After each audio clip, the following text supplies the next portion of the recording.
Here's your grand weathercast. 60 degrees in the driver's seat. In the passenger seat, a high of 66. In the second and third rows, a balmy 70 degrees. Just the way Grandma likes it. With 3-zone automatic climate control, life's grander in the first ever Grand Highlander. Toyota, let's go places. I want people to understand this ordeal. It's taken a toll on both of us. Casey Anthony's parents respond after 15 years of allegations. I've gotten blamed for something I didn't do, and it tears me up inside. This can change our life. This is serious. This is their final response. The test is about to begin. Please remain still. Casey Anthony's parents, the lie detector test. Watch now, only on A&E. And watch next day on the A&E app. For exclusive podcasts and more, sign up at patreon.com/partnersincrimemedia. I'm Rebecca Lavoie, and this is Crime Writers On.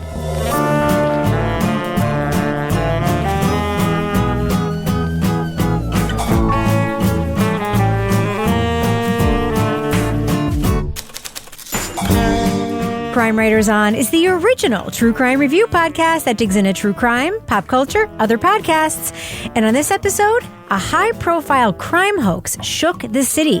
Decades later, local reporters examined the lasting damage of the Charles Stuart case.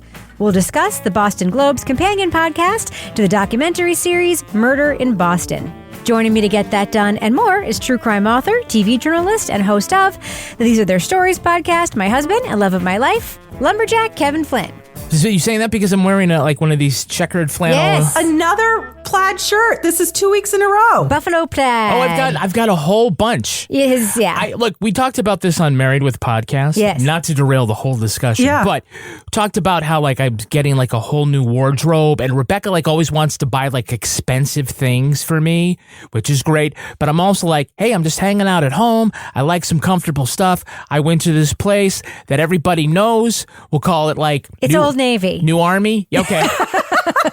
And their everyday shirts are fantastic. And I said, feel the flannel ones. They're really comfy. And then first time through the wash, here are my arms. It's child's eyes. That's exactly what happens to my flannel shirts. Bitch. And I'm now you know why I buy you flannel shirts that don't cost $9.99. Yeah. Or maybe I just go one size up. No, because then they'll be too big in the shoulders. Yeah. Stuff I get ends up being midriff shirts.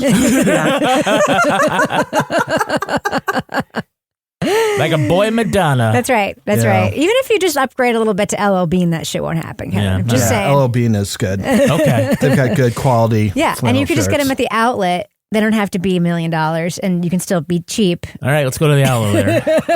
Yeah, you guys are right by the outlet. We are. One or two of them, yeah. That's right. That's right. And the real store, LL Bean's not far from us all in Maine. That's true. And if you've never been there, you pull into the parking lot, and there's a giant boot. Yeah. One of those mud duck boots that they... Yeah, it's real big. It's big. It's big. It's Mother Goose big. It's really, really big. That's classy. Also with us is private investigator, certified pet detective, resident cat lady, and author of The Final Curtain, Laura Bricker. Hi, Laura. Hey, Rebecca. Yeah, Kevin, I want to support you because I have also recently upgraded my flannel shirt scene. Yeah. And sometimes I'm out and about. I would like to recommend the Blake Shelton line of flannel shirts that you can get at Land's End. The Blake Shelton line. They're kind of country, but they're also cozy. Will I just like Blake Shelton? Yeah. Just like Blake Shelton. Will I be able to sleep with Gwen Stefani if I get those shirts? Well, maybe. No. I sleep with my cats. I mean, my wife does say this shit is bananas quite a bit. Oh, it's true. That's true. And finally, captain of all things cynical, the author of the City trilogy of novels, host of Stranger Rivals, and our Patreon Deep Dive Book Club podcast host, Toby Ball. Hi, Toby. Hi, Rebecca. No wardrobe comments from me today. All right, so Kevin. I'm just picturing Adrian Walker, what the fuck are these?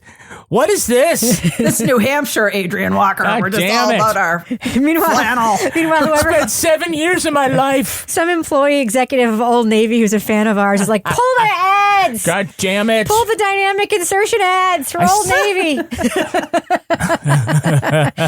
I have Banana Republic's still cool. I have a Banana Republic credit card. It's the only store. It's the only store. If you don't know, brand Banana card Republic I have. Gap. Yeah, it's the only store brand card I have, and you know why? Because all the boys always bought their stuff at Banana Republic. I buy you stuff there, and because their card is good at the Gap, whatever. And If you have one of their credit cards, you get so much free shit. It's like they pay you to buy their clothes. It's ridiculous. That's like the Macy's card. Yeah. It's beyond ridiculous. I'm a fan of the brand, generally speaking. I'm wearing an Old Navy shirt that I got when I lived in D.C., which means before 97. Yeah. Wow. It was probably okay. $4. Yeah, it's hanging in there. I'm just saying the flannel shirts are infamous for shrinkage. They just are. It's just a thing you gotta know. Yeah, I have two that really shrank, and I was so sad because one of them was my hot pink flannel shirt, and I really loved it. Adrian Walker's like, you Mike Barnacle loving motherfuckers. Will you just talk about my podcast? So let's do what we do. Old Navy. But wait. Thumbs up or thumbs down? Can I tell everybody what we're doing on Thursday's show? Yes. We're going to be talking about the podcast Burden of Guilt. All right. And that's all I have to say about that. The best part, Adrian Walker, when his fellow journalist was like, "You're a fucking podcaster now?" Falling on hard times. That was the best. All right, well, I guess it's time to talk about Adrian and his little show. Let's do it. All right, let's do it. Let's go ahead and drop that first clip right now. Leading off. Did you know whether they were alive? The woman seemed like she wasn't, or barely. She was in grave condition. I think that was evident. The man in the driver's seat was squirming around, making faces like he was injured, but he was evidently alive. It was a crime story that shook Boston. The survivor of a fatal carjacking said his pregnant wife was murdered by an unknown black man, triggering an unprecedented police crackdown in black neighborhoods, still dealing with the racial legacy of busing. That memory of being victimized at night, or then months. It wasn't just a day, Adrian. October 23rd, it was months this went on. The city's spotty track record on civil rights fueled police, politicians, and the media too eager to believe a fiction wrapped in racism. But even after it was revealed to be a hoax and that Charles Stuart staged the death of his wife, the damage to the community could not be undone. When Chuck jumped and the truth was revealed, some people had to confront the fact that they were exactly who Chuck thought they were. Charles Stuart played a racist game on us. We cannot forget, however, that he played out that game on a stage which was already set. The Murder in Boston podcast by the Boston Globe is a companion to, but separately produced from, the HBO series of the same name. Hosted by editor Adrian Walker, the podcast digs into the Charles Stuart case from the local point of view, going deeper into its many threads. It takes a critical look at the city's racial backstory, flaws in the investigation, and the indiscriminate targeting of black men, as well as failures of its own newspaper. It even uncovers new information into who knew ahead of time that Stuart was the culprit. Spoiler alert, we are going to be talking about plot points from the Murder in Boston podcast, so if you want to remain spoiler-free, go to the estimated time code in our show notes for our thumbs up or thumbs down reviews. So Toby, you most of all, and me, but you most of all had some complaints about kind of the lack of nuance and depth of the HBO documentary, Murder in Boston. Do you think overall that this podcast did a better job with this story? Yes. Next question. No, it's let's do what we do. Yeah, exactly. No, I thought, when I thought back to what I'd said about the HBO documentary, I think this does all that stuff better, more thoroughly. I think I said there's sort of a Cliff Notes version of Boston history presented in the HBO documentary. I think this is a lot more rounded, more insightful, more detailed. And so that part was good. This also, I was a little bit surprised in that this kind of, I don't know if it's exactly breaking news, but I guess it is, but also brings up some things that seem really important that didn't get covered at all in the HBO documentary. And so I'm kind of interested in how the decision was made that the podcast could have this, but the HBO documentary chose not to do it, because for people who are super familiar with this case, there's actually some stuff towards the end of the podcast, I think, that if it's not surprising, it's at least new in that it's confirmed. So, yeah, I thought this was just a ton better.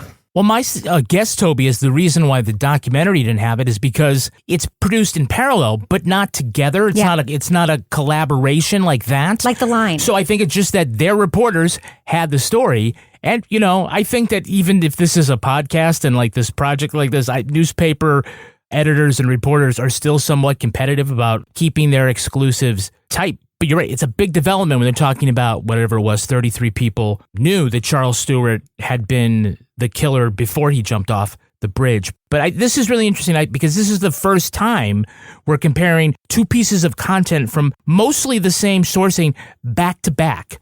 So it keeps it fresh and interesting to hear how like both the documentarians and the podcasters at the Globe used like sound bites in different ways because they were pulling the same audio. I noticed this because this was a clip I pulled the previous week, but what they did with a certain sound bite from the mayor's assistant about how he found out that Stuart had jumped, this is how he said it, and this is how it came out in the podcast. And there's Ray standing up behind his desk with his hands propped up, leaning forward.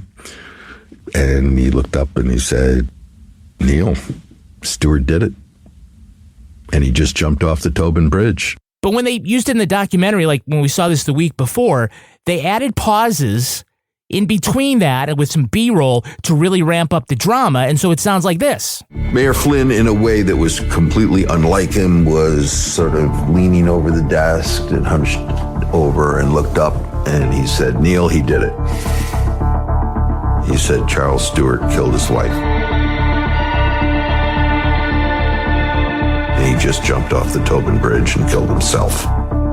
And they also, you remember, guys, that they called out the practices of the documentarians, yes. You know, the standard practices about licensing. We're not going to pay for your interview, but we will license your family photos so you get some money. Yeah, which is standard practice for documentaries and TV shows, as we know, Kevin. I mean, that happens. I mean, full transparency, that's happened to us, where, you know, licensing photographs and stuff for investigation discovery shows. Yeah, for some of the things that we had ourselves. That being said, not a lot of money. No, but you know what? HBO does have a lot of money. Yeah. We've never been an HBO, but we happen to know that they have a lot of money. But Laura, I thought that was interesting too, because it struck me, and I know this happened with Dan Taberski and The Line, when he was creating his podcast for Apple, that there was also a documentary being made, and they were separate projects that shared reporting resources. So it was like he'd be doing an interview or someone would be doing an interview. They both teams would be there, and then they could use the material separately and however they wanted. And I suspect that the Globe team was like, no, we're not interested in helping you with your documentary. We do things our way. You do things your way. Because that call out, I think, was very telling. And this, I also think, was a lot better. What about you? Oh, a lot better. And, you know, speaking of we do things differently, I think one of the most interesting we do things differently transparency moment is we find out that HBO paid Joey Bennett for participation. And Adrian Walker's like, that's not how we journalistically do things. Right. But they use the tape. Which I would have used the tape too. I would have used the tape and said how we got it. I mean, they made that like very clear. But I think same material, different things. Like I often think about like when I was like a reporter and I was covering things and we'd all be at a press conference, right? And you all get like the same soundbite. Like when I was super competitive in that era, I was like, how am I going to take this same information that everybody else got and make it sound better? And I think the Boston Globe made it sound better, right, in the way that they told this story in a much more insightful, nuanced, reflective way that also brought a lot more color to a lot of the people involved that we learned more about in this podcast than we did in the more sort of superficial view in the documentary. They basically answered all of my questions and concerns that I had about the documentary, and they added so much more. One of the most interesting parts to me, there were so many interesting parts, but one of my many most interesting parts was the dispatcher, the one who took the 911 call. Who is it Grabowski? Is that guy? Oh, that fucker. So he's the guy that we heard had gotten the tip that Charles Stuart did it, but did nothing with that tip. Now we find out in the modern day, he is one of these fuckers who is threatening journalists, leaving them harassing messages, telling them that they should die, telling them that they are, wasting resources. They should instead be reporting on these bananas QAnon bullshit things. Now Boston wants to make Willie Bennett the hero, who is another piece of trash that's been terrorizing people and polluting people with drugs his whole life. Grabowski had thoughts on a lot of other matters, too. You look at the Mueller investigation, Hillary's email, Loretta Lynch on the tarmac, impeachment, Hunter Biden's laptop, money to favored group. Kevin, what did you think about the revelations about Grabowski? In particular, okay. I have questions for because if we're going to talk about transparency, I will say that when we recorded last week the HBO murder in Boston thing, I had a comment and I said, I think I even directed it to Laura. Get ready, Laura. I said, hey, if there was one hero in it for me, it was that 911 dispatcher.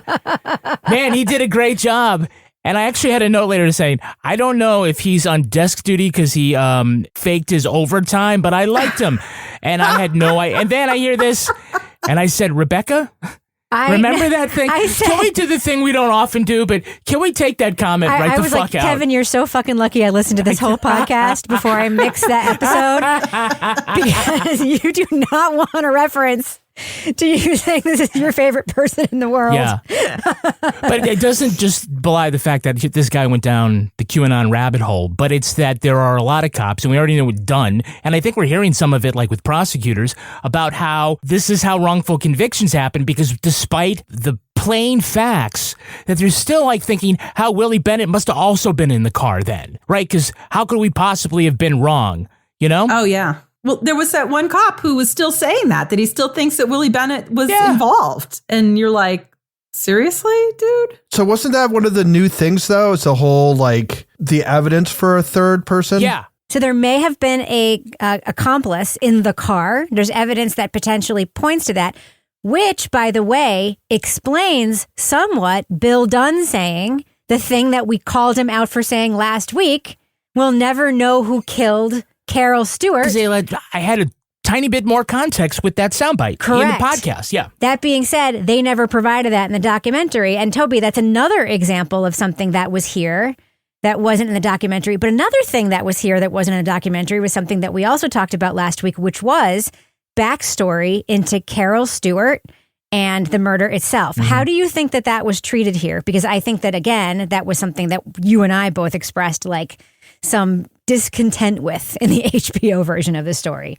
Right. Yeah, no, I think it was good because you didn't really get much of a sense of who they were. I sort of had an idea that they were kind of upper middle class suburban Bostonites, but in fact, she grew up in Revere and, she worked at a restaurant where her dad worked as a bartender. And then you also get some insight into him as sort of this guy who just kind of lies about stuff. Mm-hmm. He said he was going to play football at Brown, but then got hurt, so he didn't, which is a lie. And he's a real Father type, huh? Yeah, he's pursuing some other woman. In the elevator. There's an elevator one who he pursues until he finds out that she's married to a black guy, in which case his racism kicks in. And then there's another blonde woman who he goes out with on Friday nights that they talk about. So basically, he comes off as being sort of a sociopath, and you get a little bit more of a background into, their upbringings and where they're from and stuff like that. So that was helpful and gave you a little more sense of their marital dynamic, which makes the idea that he would think of killing her as being preferable to a divorce or something. That just kind of makes a little more sense given all this information. Yeah. It didn't seem like being a great husband was his first priority. No, it wasn't. No, getting his hair done was his first priority. Yes, big grifter type, big grifter type. But he had some grays, Laura. Don't discount the grays. Yeah, absolutely. So one of the things that I want to talk about that we also heard was that there was this Boston Globe columnist who decided to write a counter story to the Stuart story about James Moody, who was a black man who was killed the same night as Charles Stuart and Carol Stuart were shot. Then she gets completely blasted by the public and people in her own newsroom for having written that story. Laura, what did you think about her story and the fact that like reporters in her own newsroom? I mean, to me, that's the kind of story that like in my newsroom that would, if it was counter to everything, if people would be like psyched that we had published, especially if other outlets hated it. Yeah. Like, that's the kind of thing that usually a newsroom gets sort of like amped about. That really surprised me. Yeah, it surprised me as well. And I think, again, it was just a window into this time in Boston. But the scene where she's talking about her editors taking all the phone calls, she's getting blasted by everybody, and then they go out to lunch to sort of escape all of this. I mean, it sounded awful. And it sounded awful in a way that, like, you know, you're a reporter or a columnist and you have what you think, hey, this is a good story. Like you said, this is a different perspective. This is something we should be reporting on. And then to get absolutely the opposite reaction when that sort of story comes out.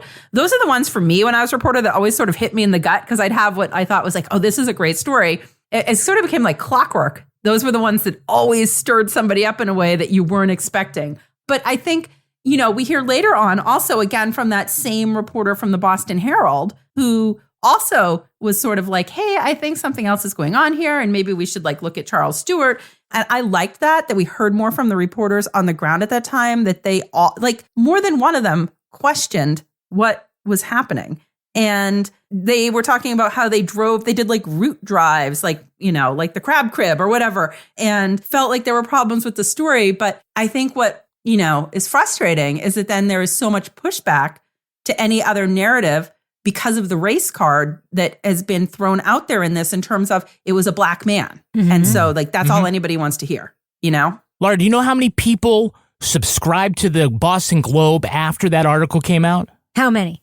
Well, not as many that subscribed to our Patreon in the last year. Oh, really? Yeah. Yes, what a great transition to our business section. Yeah, that's what we're talking about. If you join us at patreon.com/Partners in Crime Media. Yes. You get all sorts of exclusive content, more than 450 exclusive episodes there. They include the Crime Writers on After Show. Yes. Where we continue our conversations about what we've been talking about. Yes, I can tell you about a story that I don't believe the official narrative of, that everyone in my newsroom thinks I'm nuts for not believing. Okay, well then, whatever that is, that's what we're talking about, Rebecca. Yeah. We also have other great podcasts like Toby Ball's Deep Dive Book Club.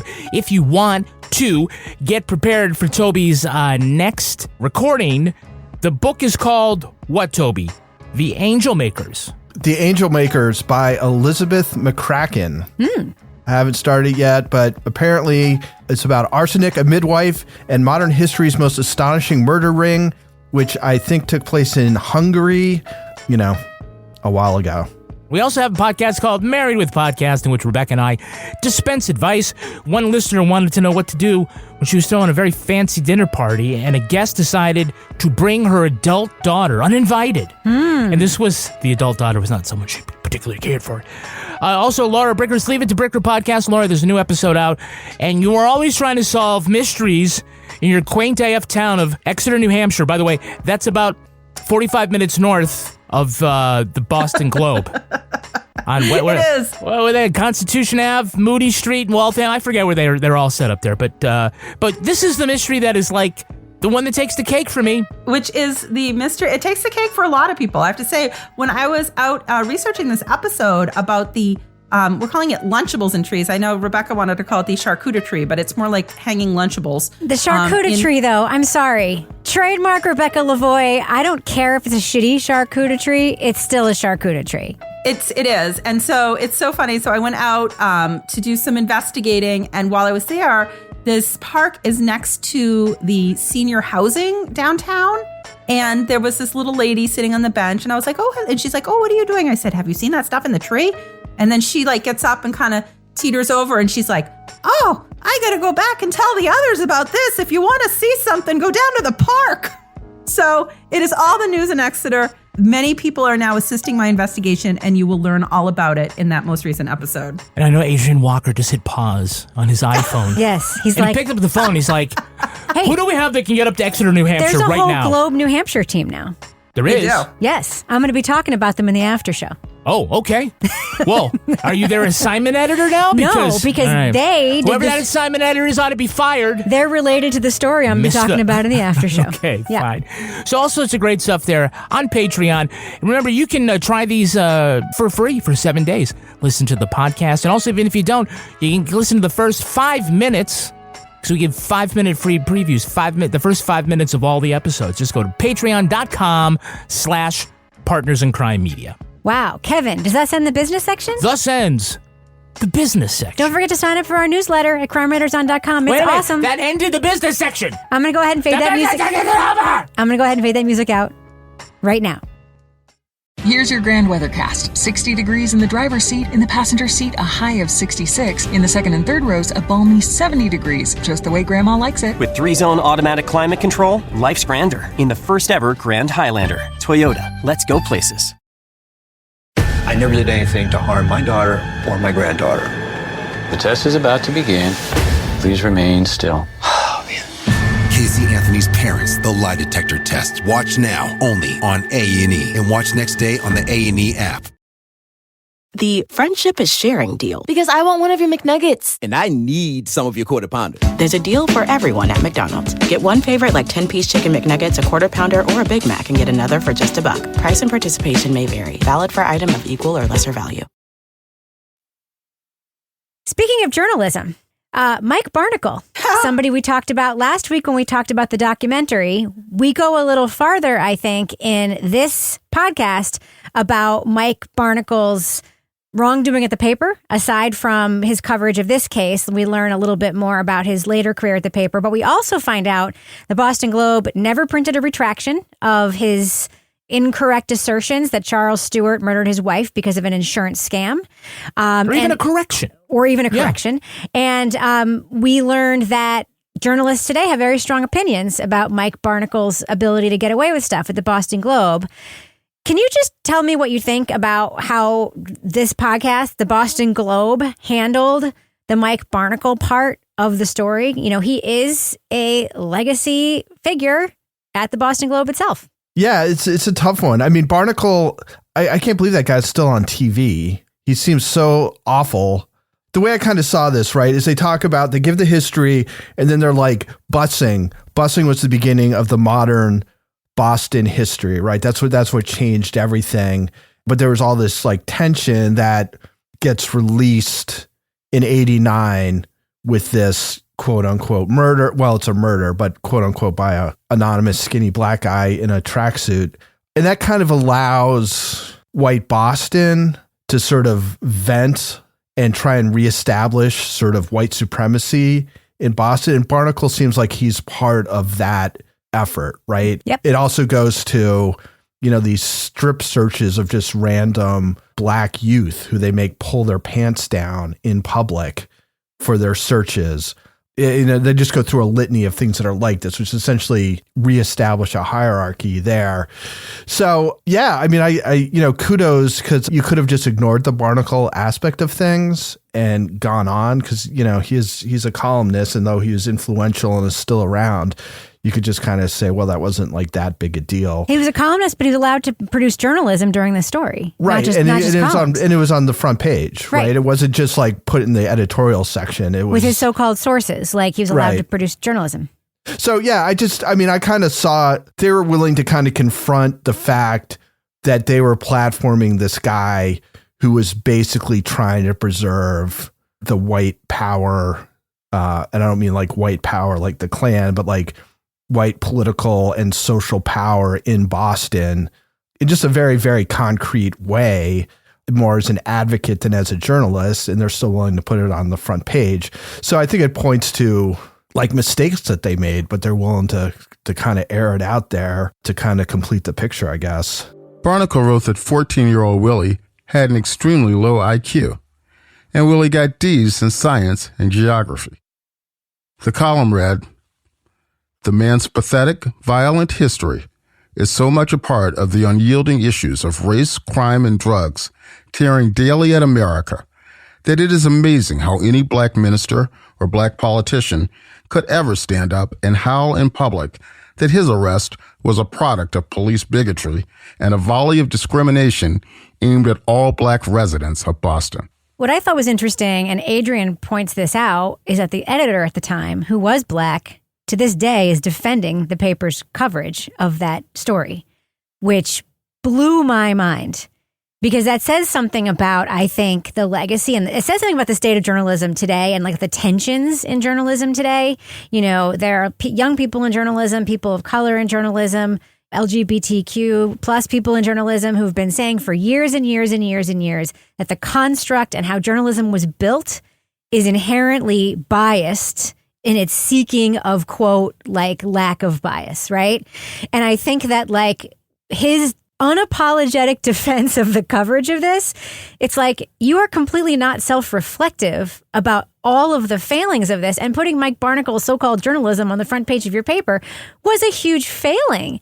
And I thought it was just like astonishing that today that leader at the time is not willing to own up to that egregious, clear mistake. But Rebecca, you know, like the editor there, like defending the coverage to this day, it's sort of the same thing as the cops still like saying, oh, well, you know, the price of paying a cop, being a cop just was too much. We did the best we did. Did the best we could. He said it was a black guy. What are we going to do? Go after white people? I mean, okay, it was a lie, and everybody went off what they thought was the truth, but it was a lie that was way too easily believed. Not everybody. Not everybody.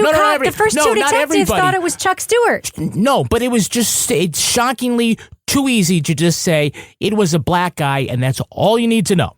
Right. And everything else went on. Now, today, there are some of us where they say, oh, it was a random black guy, where that's like, wink, wink, nudge, nudge, that's the best lie you could come up with. Yeah. But there are still people like, yes, must have been a random black guy in a tracksuit. That's all I need to know.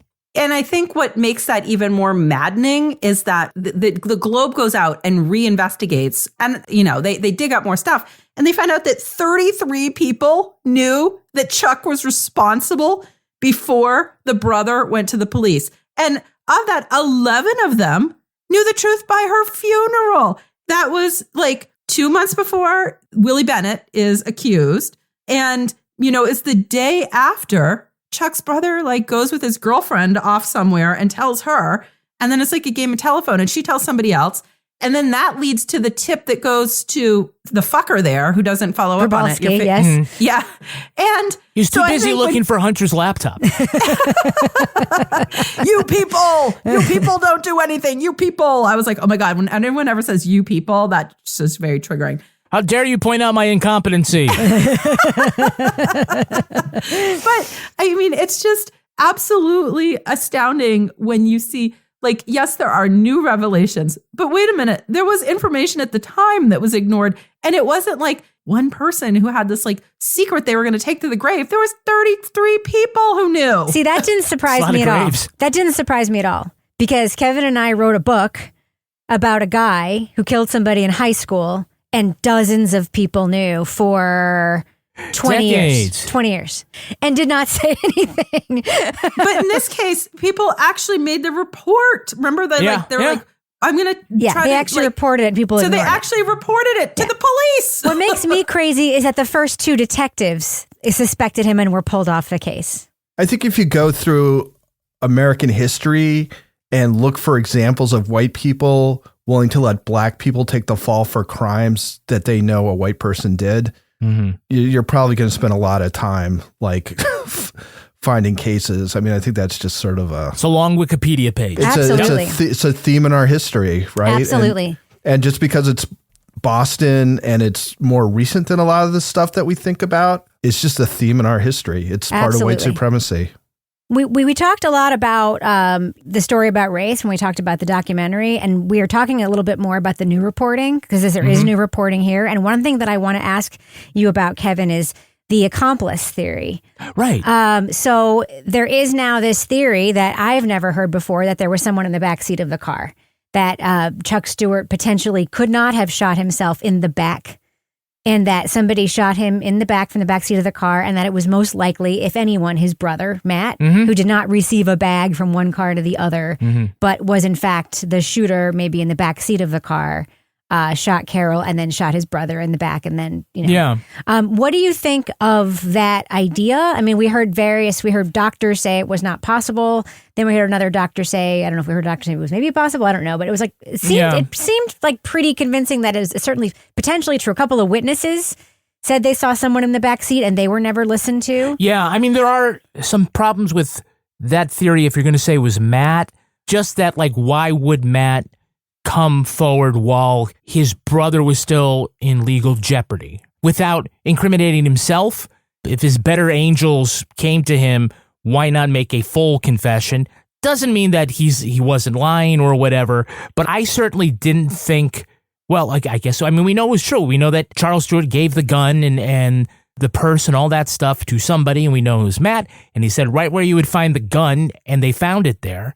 But yeah, it just never, like when we started thinking about it, who pulled the trigger on him? And, it wasn't just being, the shoulder wound. And it certainly seems like if you were going to give yourself a self-inflicted non-fatal wound, that you would probably put it someplace that it's even, maybe not the gut. Maybe not the gut.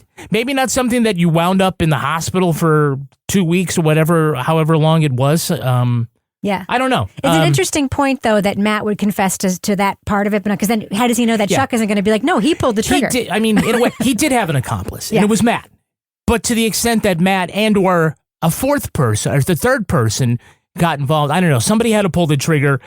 I guess the official story will be that it was Chuck, because you just can't definitively prove something else, although I just think... But the police were very happy to put the case to bed. Oh, yeah. Toby, what do you think? Well, I could see Matt feeling pressured by the fact that his family says that they're going to go to the cops, and, this is his chance to get out in front of it if he wants to. I don't think Matt, it doesn't seem like a guy who's thinking all these things through super well. So I thought that the whole third person thing was kind of interesting, and also just because they don't address it at all in the HBO thing.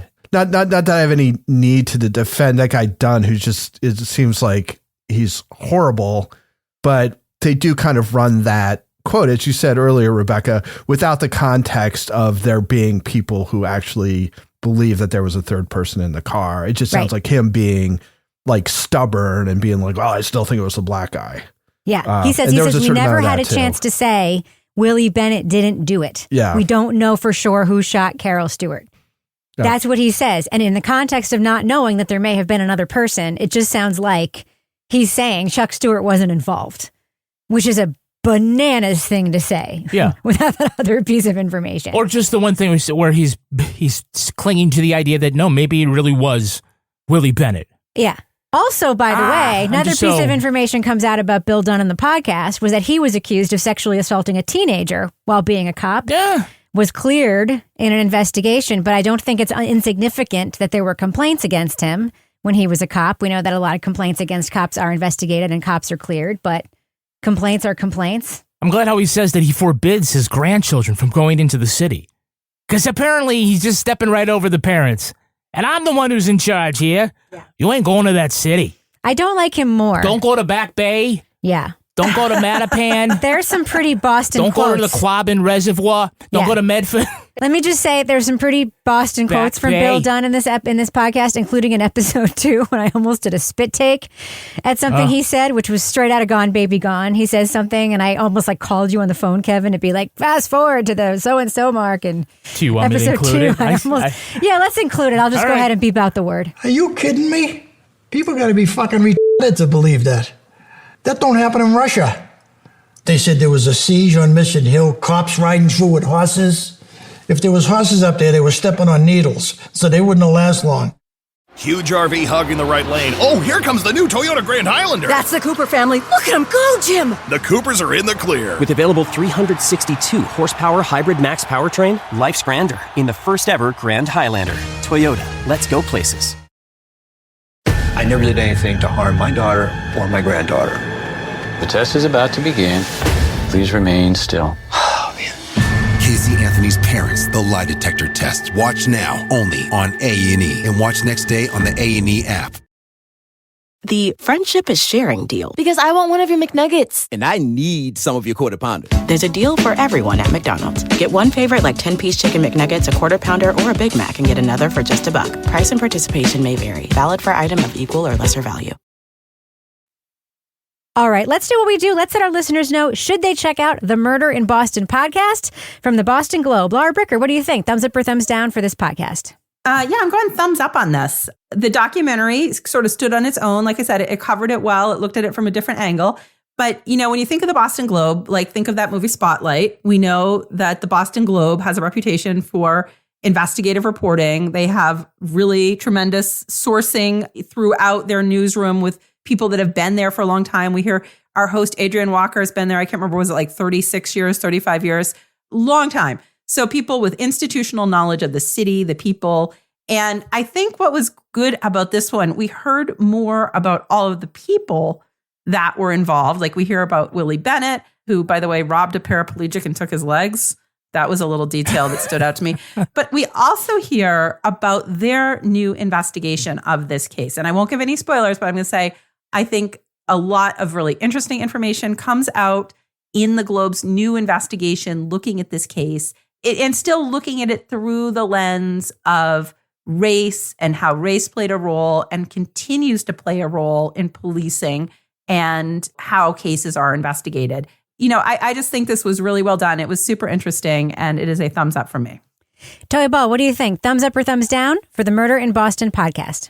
Yeah, I'm a big thumbs up for this. I can't remember if I was a thumbs sideways or a... You were a thumbs sideways. I kind of listed, I think, in the in our thumbs up, thumbs down section, some of the stuff that I thought was missing, which was that the history was kind of a Cliff Notes version. You don't really learn anything about Chuck and Carol Stewart, a few other things. And this basically does all those things well, like all the things that I was sort of complaining about there not being enough of. Here, they go really far into it. So they answered all my questions. And then they also, towards the end, they have this sort of new information that changes the way you look at things, maybe. So anyway, yeah, I think it's excellent. And I give it a big thumbs up. Kevin Flynn, thumbs up or thumbs down for the Murder in Boston podcast? I'm a big thumbs up for this. I was having a discussion with somebody on New Year's Eve because we have a friend whose her husband is from the area and also has a brother Mark. Right, at some point he's talking about Brother Mark. We can awesome Brother Mark. Is that awesome? Yeah. He also has Matt was saying, my brother Mark. So I wanted to tell this to this person, and I said, listen to this podcast, and she said, I've already binged it. It was fantastic. So then we ended up, instead of just talking about Brother Mark, we talked about the podcast. It's fantastic. The team is not 100% podcasters, but they're 100% elite journalists. It's well-researched, well-reasoned. The quality really outshines that of the documentary. The documentary I thought was a thumbs up. I thought it was a good documentary, but man, don't listen to this podcast and then go watch the documentary if you want to do both, because it's going to really make it seem very weak tea. This was great. It was insightful. I enjoyed the people that they brought us to. Learned something new. They advanced the news story here on this. They didn't sell any ads as far as I can tell. This was all great public service journalism. So this is the best podcast of the year. I think I'll probably be saying that just about every week. So for me, it's a big thumbs up. Yeah, I don't think you need to watch the documentary. This podcast completely stands on its own. It's not a companion podcast. As we said, it's a parallel project. I started watching the Line documentary. I didn't care for it. I loved the Line podcast by Dan Taberski. This is along those lines. This podcast completely stands on its own.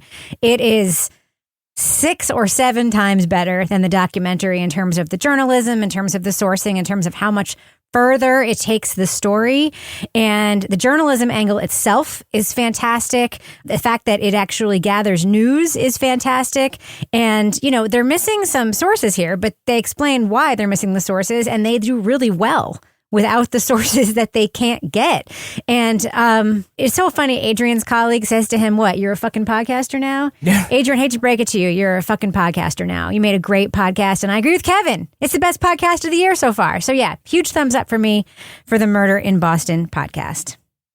Now it's time for my favorite part of the podcast, a little something I like to call the crime of the week. It was no ordinary pothole off North Beacon Street in Grand Haven, Michigan. The crater was so big, someone came along and put a reclining chair in it. Photos of the lazy boy in the hole soon went viral as residents started traveling to get their pictures taken in it.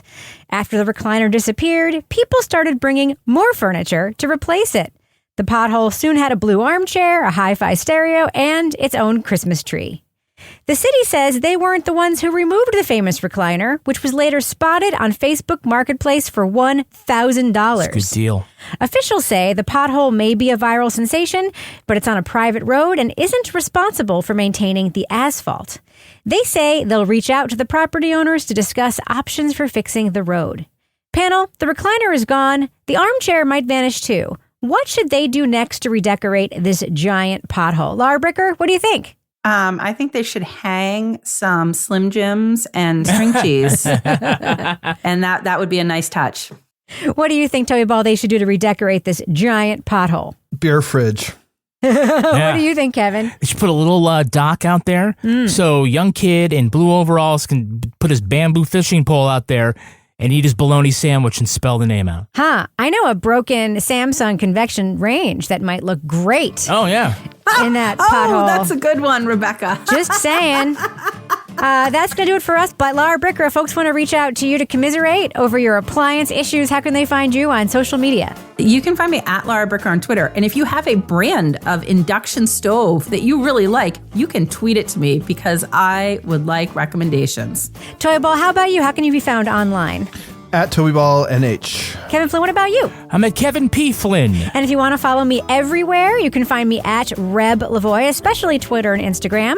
You can also follow the show at Crime Writers On, but I mostly encourage you to join our incredible community in our official Crime Writers On Facebook discussion group. Just go to our Facebook page, join the group. There's a link there. Also, you can find us on Instagram and YouTube. Get episodes early and ad-free at patreon.com/Partners in Crime Media. You'll also get the Crime Writers On After Show, Married with Podcast, Laura Bricker's Leave It to Bricker podcast, and Toby Ball's Deep Dive Book Club podcasts.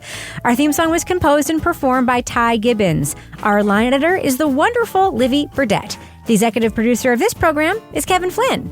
This show was recorded in the Treehouse Yoga Studio above the Mockingbird Cafe in Bay St. Louis, Mississippi studio, otherwise known as Studio C, The Closet, in our New Hampshire basement, where I also publish excerpts from Kevin's lousy report cards. On behalf of all the crime writers, thanks so much for listening. We will catch you later. I knew something bad had happened, and it had. Yeah. They were dead. Yeah. They were dead. And that's not great.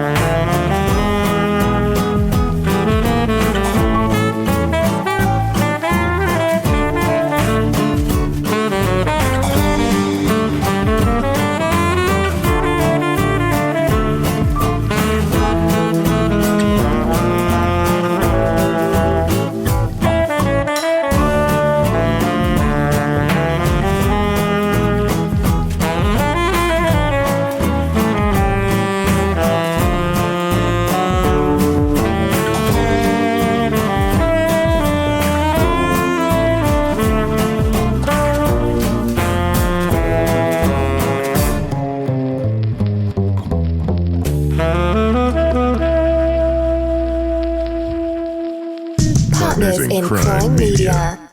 Huge RV hogging the right lane. Oh, here comes the new Toyota Grand Highlander. That's the Cooper family. Look at him go, Jim. The Coopers are in the clear. With available 362 horsepower hybrid max powertrain, life's grander in the first ever Grand Highlander. Toyota, let's go places.